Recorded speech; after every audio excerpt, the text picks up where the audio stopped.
কি যে করি, জমিটাও বিক্রি করা লাগবে। মাতাব্বরের জ্বালায় তো জমিটাও বিক্রি করতে পারছি না। মাতাব্বরের কাছে গেলে তো ভালো দামও পাবো না। দেখি কি করা যায়।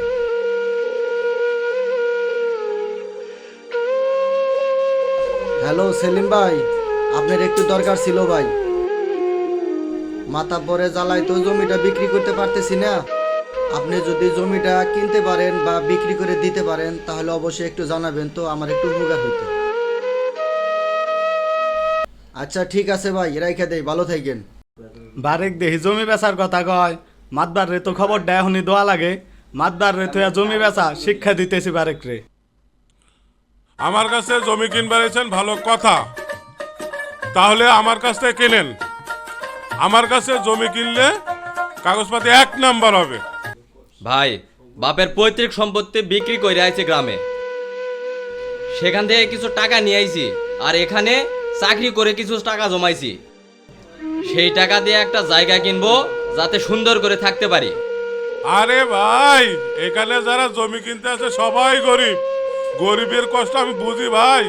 আপনি একবার নিশ্চিন্ত থাকেন, এই প্লটের 1 নাম্বার জমি কিনে দেব। ঠিক আছে, আর একটা কথা, আমার কাগজপত্রে যেন কোনো ঝামেলা না থাকে। দূর মিয়া, আপনি মাতাব্বরের কাছে জমি কিনতে এসে কাগজপাতি নিয়ে চিন্তা করেন। এই তুই চুপ থাক, চুপ থাক। ভাই, আপনি কি আমার কাছে জমি কিনতে আইছেন? এই তোর কি হয়েছে, তুই দৌড়াস কেন? মাতবার সাহেব বারেকের একটা জমি আছে, ও মাতদারি করে একা একাই বিক্রি করতেছে, আমাকে বালদেও গুনতেছে না। এই কি কর, ওরে আমার রাস্তায় ধরে নিয়ে আয়। ঠিক আছে মাতবার সাহেব, আমি এখনই ওরে ধরে নিয়ে আইতেছি। ঠিক আছে, তুই ওর সাথে যা। ভাই তাহলে ঠিক আছে, আগামীকাল টাকা পয়সা সহ আপনার সাথে দেখা করবো।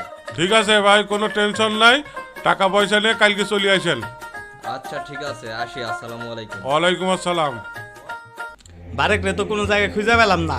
এখন ল ওর বাড়ি যাই, ওরে ধরে নিয়ে আসি। মাতবার সাহেবের কাছে ওরে নিয়ে যাইতে হইব। ভাই ভাই, ওটা কি বারেক না? হ ওইটাই বারেক। এই বারেক, এদিকে আয়। কি হইছে ভাই?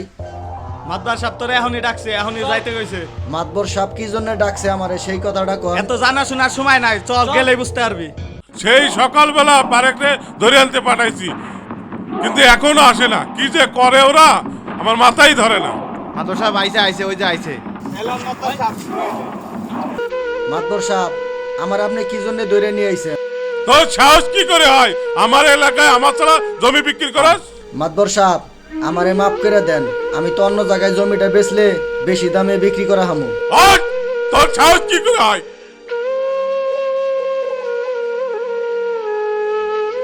তোর জমি বিক্রি করা লাগবে, আজকে দিনের ভিতরে তোর জমি বিক্রি করে দেবো।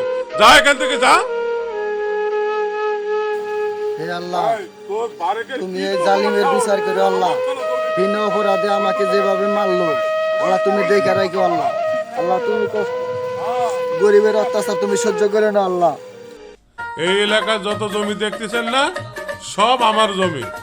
এখানে জমি যা আছে সবই আমার, কিন্তু এর ভিতরে 1 নম্বর জমি এইটা, মেন রাস্তার সাথে। এই যে দেখেন, এই বরাবরই মেন রোড। ভাই সবই তো বুঝলাম, জায়গা আমার পছন্দ হয়েছে। জায়গার দাম কত করে পড়বে আমি সেটা বলেন।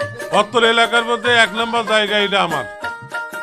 শুধু আপনি পরিচিত মানুষ, খুব বেশি নিব না, আপনার কাছে 2 লাখ টাকা শতক নিব। 2 লাখ টাকার 1 পয়সা কম হবে না ভাই। ঠিক আছে, আপনার এই জমি আমার পছন্দ যেহেতু হয়েছে, 2 লাখ টাকা বলছেন, কোনো সমস্যা নাই। আমি আজকের মধ্যে আপনার অ্যাকাউন্টে 2 লাখ টাকা, যত টাকা হয় হিসাব করে সমস্ত টাকা আপনাকে দিয়ে দেবো। ঠিক আছে, তাহলে আজকে আসে ভাই। হ্যাঁ, আচ্ছা আচ্ছা, আসসালামু আলাইকুম, হ্যাঁ? 2 লাখ টাকা বিক্রি করছি, কিন্তু ওরে দেব 80,000 টাকা আমি। ও বেশি নাটক করছে, ঠিক আছে। আমার তো কিছু লাগবে না। বাকি টাকা ওরে মুখে ফিক্কি মেরে দিয়ে আসবে, ঠিক আছে?